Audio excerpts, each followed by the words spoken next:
Hey everyone, this is Tezkat Plays Star Citizen. Now, first a little background for those of you who may not have heard of this game yet. Chris Roberts, the creator of Wing Commander and Freelancer, decided to come out of retirement and make another space sim. Now, this is kind of a niche market that rarely moves the millions of copies publishers like to see these days, so to show investors that this genre is still viable, he put it up on Kickstarter. Between that and his own crowdfunding site, 90,000 people pledged over $6 million in a month to make this game happen. Yeah, this genre is alive and well, but it didn't stop there.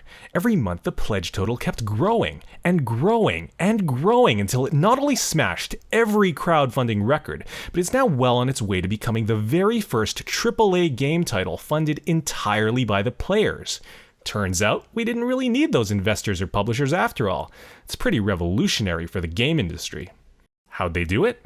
Well, it's a space game. They're selling spaceships. For anywhere from $30 to well over $1,000, you too can be the proud owner of a virtual starship in a game that won't even be out for almost 2 years, at which time you'd be able to buy them with game currency from missions and trade runs and yeah, you know what? I thought they were nuts at first too, but then they put out this really slick in-fiction commercial for one of their starships using the game engine. I sat through that and I thought, man, I kinda need a cold shower. And I gotta get me one of those things. Welcome to the Hangar Module, the very first public release of Star Citizen. Cloud Imperium is building the game right in front of us, so we can provide testing and feedback and really see for ourselves just where our pledge dollars are going. Now, the full game won't be done until 2015, so this is a very early alpha. Right now, you can't even do much more than walk around your ship. And like any alpha, there are bugs everywhere. For instance, they demoed this awesome Iron Man-style holo interface for modding your ships at Gamescom last weekend. Not only does that not work in this build, but they haven't even set the collision boxes on it. We're like Kitty Pryde, breaking computers by phasing through them. But each week should see them patch in new bug fixes and features. Soon we'll be able to pimp out our rides with new guns and skins and engine mods, and by Christmas we'll finally be able to take these babies out for a spin and shoot each other out of the skies. Next spring, these doors will open up and we'll be able to walk around the cities. But that's all months down the road. For now, let's take a look at my baby here. This is the Origin 350R, the limited edition racing version of the ship in that commercial. It was only on sale for 2 weeks, so there aren't that many of them floating around. Now I'm a guy who likes to go fast, and with these dual thrusters, this is the fastest ship in the Star Citizen universe. Maybe second only to its little brother, the Origin M50. I bought one of those too, but I can't actually show it to you yet because they haven't finished building it.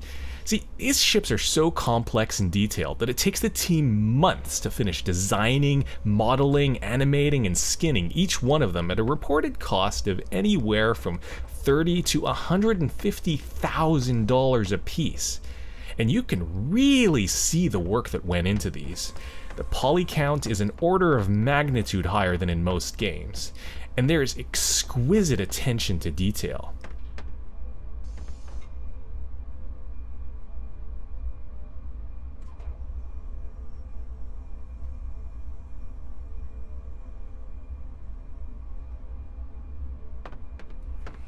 Like, just look at the texture and wiring on this landing gear. And you can't see it very well in this light, but even the wheelbase have all these little pipes and warning labels. I mean, we're gonna be flying around in space. Who pays attention to the wheelbase, right?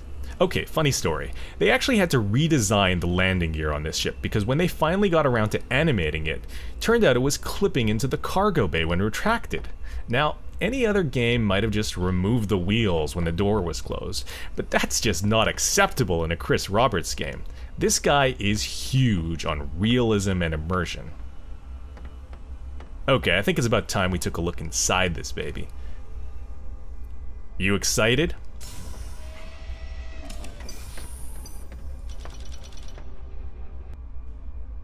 The $10 million stretch goal was buying CIG their own motion capture studio, and it's really paying off. Like, the way you climb up and just casually grab the door frames as you get in, those are the little touches that make this game awesome, and now they have the freedom to make custom animations like that anytime they want.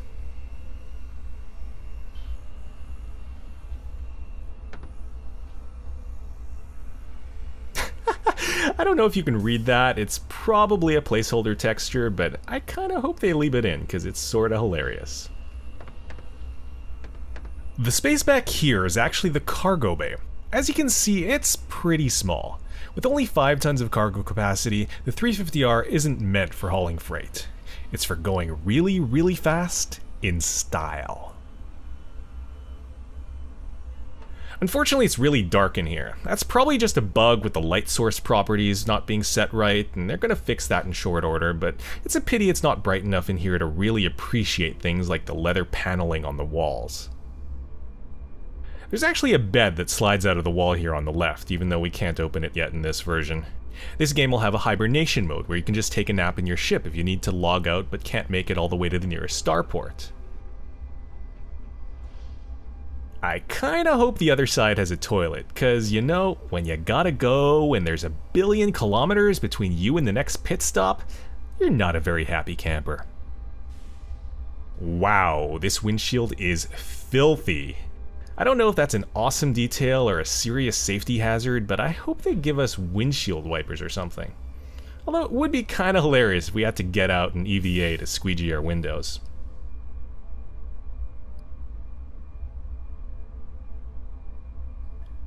So this whole notion of immersion and the feeling that you're really flying figures very prominently in the design of this game, and there's no place that showcases that better than the cockpit. You know, you don't just click on a ship and fly off. You sit down at the helm, you spin in your seat, you activate all the controls and displays by hand.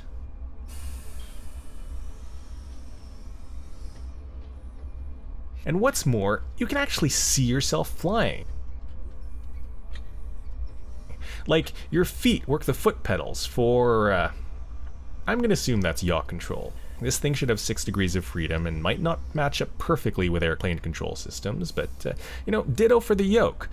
These aren't the smoothest animations, but again, they've got their own mocap studio, so that's an easy thing to fix.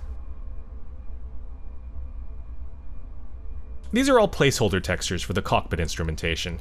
They're eventually going to have all these panels display live ship status information, though I do hope they offload all the important information to a head-up display of some kind.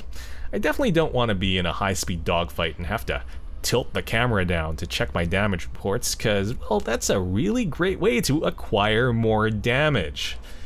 If there are trade-offs to be made between immersion and usability, I'm going to pick usability every time, but that's all stuff that we'll have to work out once the dogfighting module goes live in December.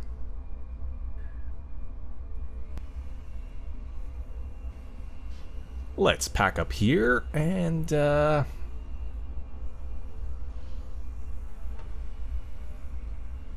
let's see, what else can I show you? I suppose we could go out onto the wings. Take a close look at these weapons. Isn't that gorgeous? That's supposed to be an A&R OmniSky 3 laser. I don't even know what that means yet, but it goes pew pew. We should have weapon stats available once the holotable's working sometime soon now. Hopefully in the next patch. I don't know about these panels being open. They're definitely pretty to look at, but whatever that is looks important enough to be sitting under a layer of armor instead. See, all the equipment in Star Citizen is physically positioned on your ship. So if that thing is, say, I don't know, an engine power regulator, and somebody shoots this exact spot, then my engine won't be regulating its power very well anymore. Here we have the airlock, and these little round things you see all over the ship are maneuvering thrusters. The physics simulation will be fairly robust in this game, so if you say destroy this thruster over here, that'd seriously impact my ability to, say, pitch down or roll clockwise. Star Citizen's upcoming Persistent Universe may be an MMO, but it's definitely not an RPG. There are no levels in this game, and combat will depend almost entirely on player skill. And if you think about what's required to hit small targets like that on a fast-moving ship that's juking and dodging through 6 degrees of freedom, well, this game is going to have a pretty high mechanical skill ceiling. I don't know about you, but I'm pretty excited. Well, I guess that's about it. If you want to learn more about Star Citizen, check out the game at robertspaceindustriescom, link in the description. I hope you like this walkthrough. I plan to make more of them as I get my paws on new content, and who knows, maybe I'll see you in the verse. Take care, everyone. Peace.